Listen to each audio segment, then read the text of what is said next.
Good morning, Dennis Burns, Fire Behavior Analyst for California Interagency Incident Management Team 2 with your lake fire update for Wednesday, July 24th. So today's story is pretty much the same as yesterday's, not a lot of changes. One that I will indicate right off the get-go is our GIS people haven't really caught up with us, but all these red lines now are showing as black. Our containment is in the mid 90s, so we're looking really good. Not expecting any movement, again, from the present footprint that the fire is in. Some of the conditions that we're dealing with today is we have a very high energy release component, which is the combination of live fuels and dead fuels that we calculate to determine the flammability of those fuel types.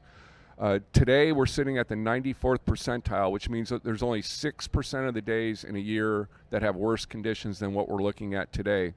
The other thing that we're dealing with is very unstable atmosphere, which promotes large fire growth. So that's a concern of ours on the incident. We're not expecting anything taken off of our fire, but we're doing a lot of work around the fire trying to do that suppression repair that I've mentioned, and we're actually potentially the biggest source of ignition for a fire that could be resistant to control.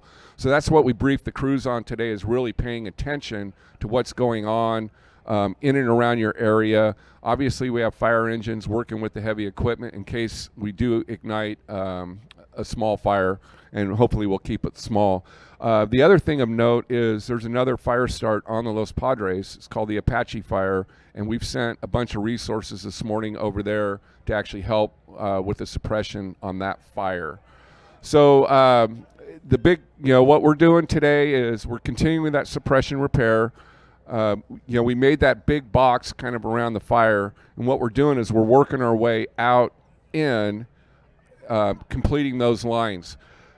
On the south side, this part that was on the state responsibility area, they will be completed by the end of business today. So around 7, 8 o'clock tonight, they should be completed with all the suppression repair on this south side of the fire.